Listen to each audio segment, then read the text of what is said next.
All right, let's turn attention to another story, and we will be talking about the school feeding program introduced by some state governors, and more importantly, now that the federal government is embracing the initiative. Now, the free feeding program was first initiated by the Osun State government, and now Governor Redesign says they are building on the foundation which they started. Let's listen to him. We have seen in Osun, it's holistic. There is no aspect of this state that is not positively affected by this program. None.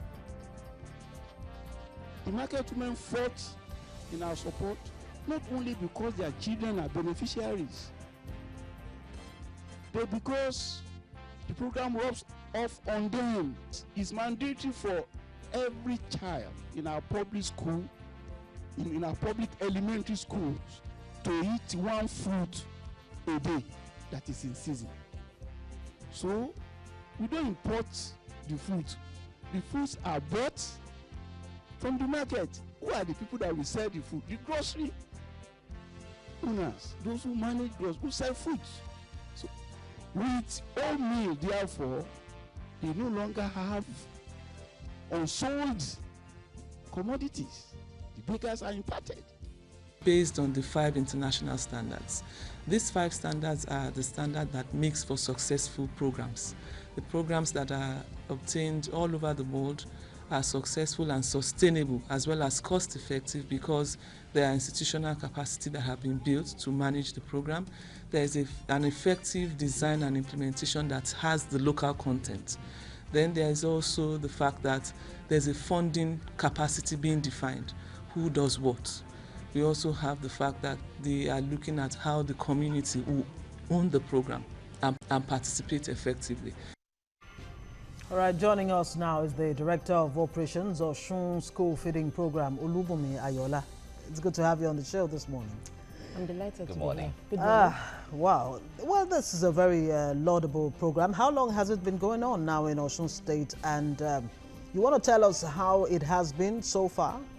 Very briefly, before we go on to other issues. Well, I want to say that the program really started in the state of Osun, 6th May 2006. That was when 12 states were asked to... That's about 10 years now. Yes, that's about 10 years ago. 12 states were handpicked by the Obasanjo administration then to serve as pilots. And Osun happened to be one of the states then. The program was redesigned when Redesign came on board in 2010. He stopped it for a while to be able to look into what should be retained, what should be removed. Okay. And we now started afresh on the 30th April 2012.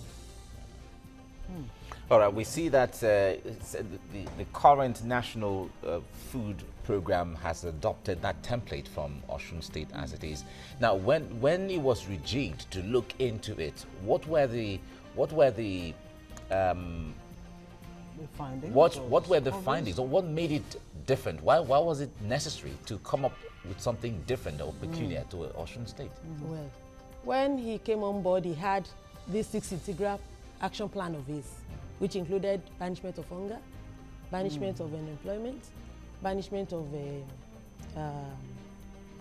improvement of health, and promotion of functional education. You know, all these happen to be things that the school feeding program has keyed into. So he commissioned nutritionists to look into the program, and recommendations were made. So part of the changes were first in the amount of money being used for feeding. Before that time, 30 naira had been used, but since 2012, between 2012 and... okay, 30 naira per meal for that meal. Per child. Okay, per child. Yeah, at that time. At that time.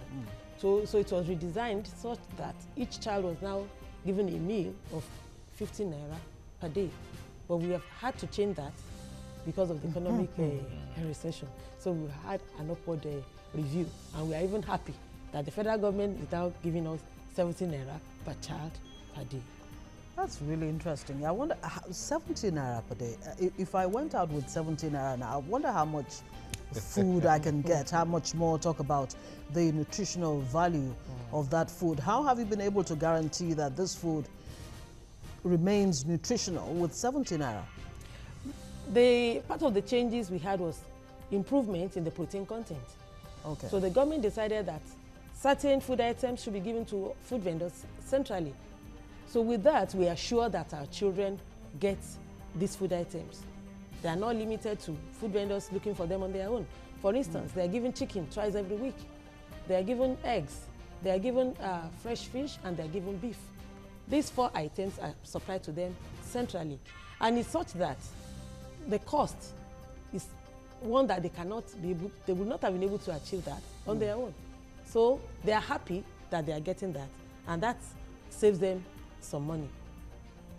And in a way, it impacts economically on the economy of the... All right, give us an idea of some of the partners, because certainly the government will not be the one to cook the food and serve and all of that. Give us an idea of all the private partners that came to make this food program a success so far.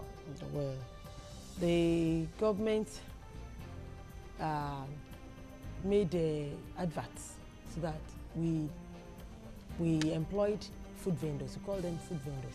Home and school vendors. So these are the cooks that cook the food. Besides, we have monitors. People who are put in place to ensure that they do what we expect them to do, as in the right quantity of food, and that it has to be of very good quality. We have international partners like a Partnership for Child Development who give us technical support. Okay. They have been there for us when we want to have workshops. They support us, and at times they sponsor some of our officers for feeding conferences. Okay. School feeding conferences. So all these people ensure that things are done the normal way. We also make use of our inspectors. We have local inspectors of education, zonal inspectors of education, and some committees are also put in place. We have the monitoring committee. We have the steering committee. That's the highest committee that, works on the school feeding. And the beauty is that the school feeding program is a multi-sectoral one. Okay. You have almost all the sectors in the ministry involved. You have the involvement of the Ministry of Health, Ministry of Education, Ministry of Agric, Ministry of Commerce, the RUWELSA. They collaborate with us in ensuring that... which is RUWELSA? They are in charge of water. Okay. So they ensure that they collaborate with the school feeding program. So when they have wells, we recommend which schools that they are to sink the boreholes, so that we ensure that our children also take in good water. We collaborate with the Ministry of Environment, and some NGOs like Unilever in hand washing. We always ensure that our food vendors are trained regularly. It's not just a one and for all thing. It's regular training. Scarcely do you have any vacation where we will not be gathering together our food vendors to give them training on hygiene, because it's never too much. We also give them cooking demonstrations, because at times, even though they know how to procure, we want them to know that when they overcook their vegetables, it defeats the whole purpose, especially as far as nutrition is concerned. Yes. Now, this 17 naira, I'm still very curious about it. Is it in any way subsidized by the state government? And we know that, look, Nigeria is facing a recession, and Osun definitely is one of the states affected. So how do you ensure that this 17 naira does not fail? Well, as of today, there's no subsidy for the 17 naira yet. Okay. But as you know, it's almost every day that the prices of things keep going up. Exactly. For instance, the amount we were using in feeding, the supply of eggs has gone up. We find out that we can only access a tray of egg now for about 900, between 900 and 1,000 naira. So we have our suppliers always telling us to give them an upward review. So how have you been coping with the challenges of funding and keeping this program on?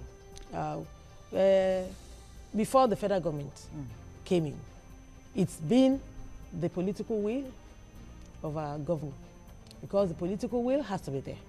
The governor is very particular that the school feeding program must go on. And that's why we have the involvement of the local and state governments. So before the intervention of the federal government, the local government was giving us 60% of whatever we needed. while the state was subsidizing with 40 naira. Okay. Besides, we also reach out to philanthropists, to non-governmental organizations, to financial institutions that they should come. How have they been invest. responding? Some of them have been responding, even though I still want to believe there's still much to be done. We've been reaching out to all the students' associations. Let them come and, just like my deputy governor will say, they should come and invest in the future. Give back. Of the children. Because school feeding is an investment. It is not expenditure. We are investing in the future of the children. Absolutely. Now, give us, how have you been able to gauge how this particular school feeding program has impacted on other areas? You talked about employment, and all of that, the health ministry and what have you. And even more importantly, the children themselves. We heard in the course of rejigging this program by, Aregbesola, that more kids will actually come to school.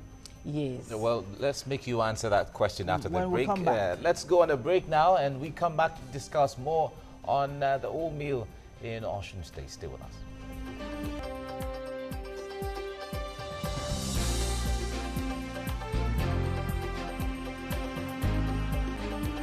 TVC breakfast. I wonder if the students or pupils of Osun State are having breakfast now.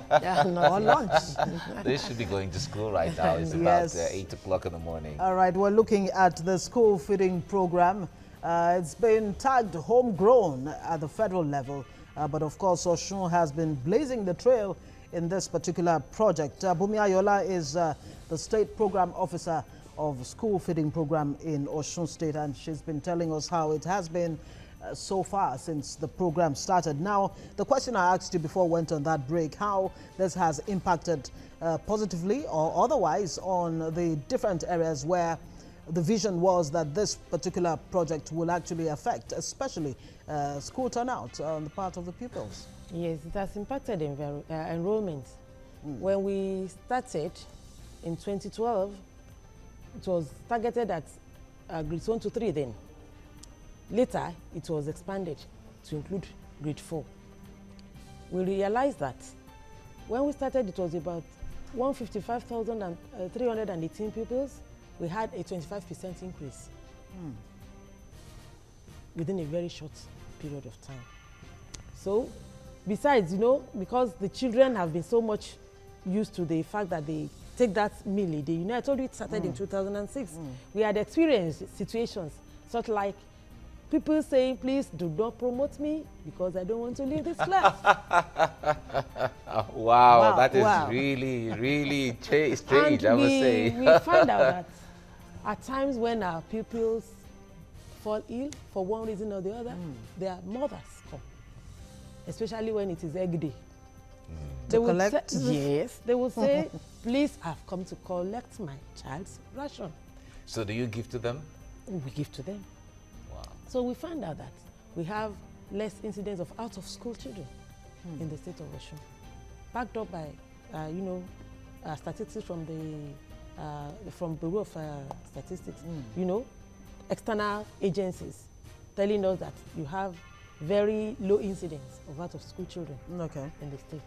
And to answer your question on impact, yes, we've had 3,007 food vendors given employment at the inception of the program. Besides, our farmers are very happy. We'll get to hear more about the impact as soon as we come back from the news update.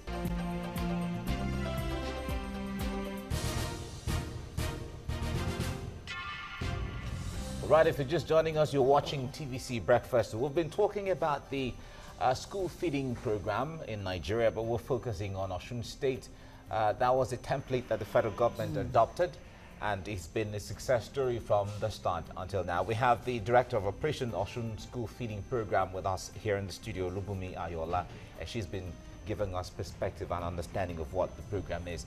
Now, we were asking you earlier on about the impact. You were giving us the impact on school enrollment, the impact on the economy, and also the agriculturists. I said our food vendors, about 3,007 of them were empowered.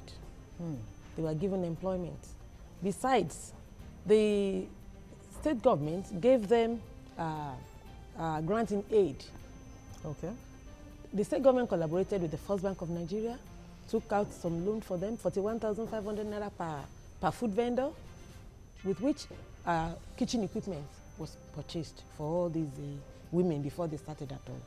So the idea was that even when they are not in school, from Monday to Friday, during weekends, they can use the kitchen equipment, they can take on catering services, be it people doing housewarming, wedding ceremonies, or the like.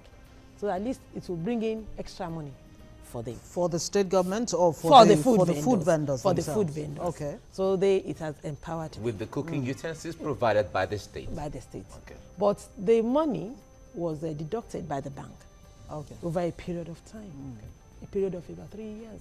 Interest-free. And with just about 500 naira, every fortnight they did not feel the impact. And now they are the proud owners of the kitchen equipment. All right, talk to us about all this, because when a program like this is initiated by an administration, when that administration passes, the next administration sometimes don't get to continue with this kind of, what policies are on ground to sustain this even after Governor Aribishola is in government? That has always been in view since we started, because legislation is very, very important. Key. And it's very key. So it's being looked at by the House of Assembly. And now that we have even other social protection programs, like in the state of Osun, we have a program for the elderly, we have OES. So all those programs, the legislation has to be in place before the government leaves, so that at least there will be continuity. All right, that's good to know. So, Sustainability. I mean, a big, ambitious project like this would definitely have some challenges. What are some of the major challenges that you can cite for us, and how has government been able to surmount them, if at all? Well, the major challenge before now had been how to fund. And because of the huge amount of money being expended on the program, and thank God there is a relief by the federal government now that the federal government is taking this on. Well, the other challenges have been in monitoring and evaluation kits, how to go around and monitor. A program like this, the monitoring and evaluation is very key, is the backbone, and that means we have to ensure that we cover all the nooks and crannies of the state. All right, give us an idea about approximately how much, if we have to name an amount of money, about how much does it cost the state or for this feeding program per month? Pardon? What Yes. it costs the state? I'm saying, give us an idea of what it really costs the state per month to sustain this program, if we have to name an amount of money. Oh, well, we would have to say, now we have about 17 naira. When we started, we were using about 12.7 million naira every day. Every day? Yes. And when you come to think of a program like this, it's not just the funding of the food itself. We have to train. We train our food vendors, we train our head teachers, because the school unit is the first monitoring unit. So we usually say just roughly about 3.2 billion annually, because it has to take into consideration the money, being expended on the staff too, the training, and so many other things. I also want to emphasize, yes, please, before we leave, the impact that farmers benefit a lot from the program. Because in the state, we have OBOPS program, OFOPS program, the Osun State Broilers Outgrower Scheme, the Osun State Fish Outgrower Scheme. This is a scheme put in place by the state government, whereby fish farmers are given some assistance. They now go into fish farming, we buy back, and Omil buys, so they have a ready market. Same thing applies to eggs, same thing applies to chicken. And that's why farmers are very, very happy. But of course, a lot of these, the foods involved, they are perishable. So how do you ensure that that waste doesn't happen? Well, I see the smile on your face, like you already have you have a ready answer. We are lucky in the state of Osun. Okay. We have a very big company, Toons International, that supply chickens to big outlets like the KC chicken and so on. Fast food restaurants. So you already have the company in place in the state. So what it does is that it now coordinates for all the farmers. It is soon that buys back the chicken after they might have been grown by different farmers. And now they process, they cut, and they already pack. But because they are perishable, we had to go into a kind of agreement with them. We asked them to supply to particular locations. So what they did was to liaise with cold rooms. So they supply to cold rooms. In the interior where you don't have cold rooms, they have agents. These agents are given freezers. They all even go a step further, they give them generators. They even give them fueling allowance. So that you just don't say because of a shortage in there are no excuses. No excuses. So and we are always on our toes monitoring, because at times you have itches here and there. What we tell our food vendors is that if anything is wrong with any chicken, please don't serve to our children. Or eggs, or vegetables, or fish. And I want to say that since we started, thank God, it's 25 years, we have not had a single incident of any breakout of any epidemic. And to God be the glory. And no child has fallen sick from any unhygienic. All right, we'll come back to this. Let's go on a break again. And we'll come back to dwell more on this. Stay with us on TVC Breakfast.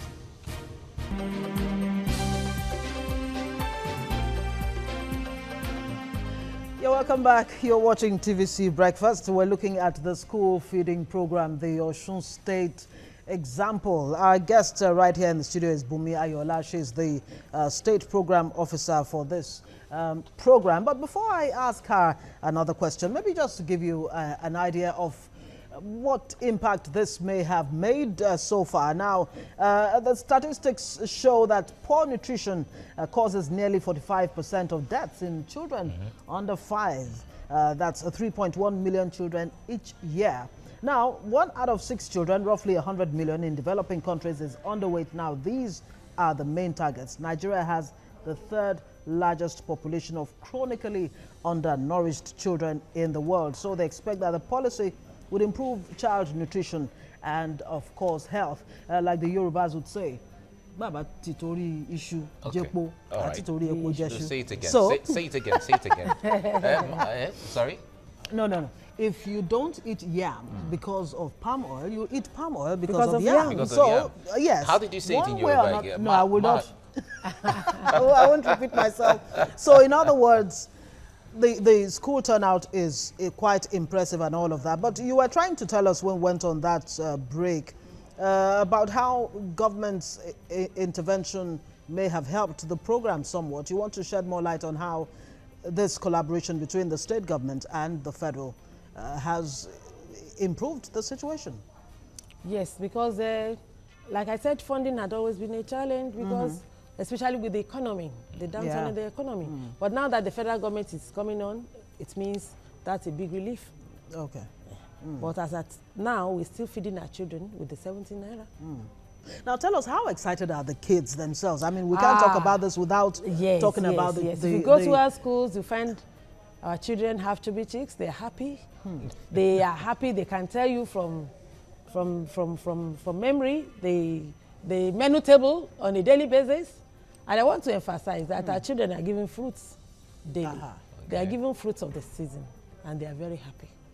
They are very happy. And we have teachers commending the governor, telling us at any time we go around the monitoring, they tell us that they have less incidents of children falling ill or coming to say they have a tummy ache, when in reality it was hunger that was really biting hard. All right, talk to us about, because this kind of eating could lead to different things, although you've told us about the consciousness in hygiene, but do you deworm the children from time to time? Yes, we do. The program is school feeding and health program. All right. We know that the nutrition will take care of the stunting and some things you said, but you know, if the food we give to the children are being siphoned by worms, that would not be very good. So to ensure that this is not done, we deworm our children in conformity with World Health practices every six months.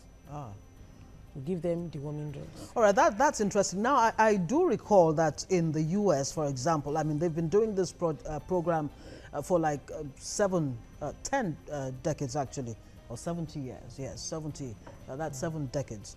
And they carried out some research to find out that the time of day that you actually give these children these meals actually makes a lot of difference. And then they decided that breakfast would be the main meal rather than other meals. Is there a deliberateness in terms of which meal now to provide for the kids? Is it breakfast, lunch? You know, Or actually, what time? our What pupils time are exactly? in school between Yes. 8 and 2. Yes. So we feel that they must have taken something from their homes. So when they are in school, we now target between 10 and 11. Okay. Because when they are hungry, if they take food that time, they will not be falling sleepy. So it's targeted at that time. That's more like brunch? That's more like between 10 and 11. All right. Midday All right, meal. Olubunmi Ayoola, thank you very much for coming on the program. You're welcome. We wish you well. Thank you. Thank you. Thank you. All right, let's go on a break and then we bring our next topic on. Stay with us.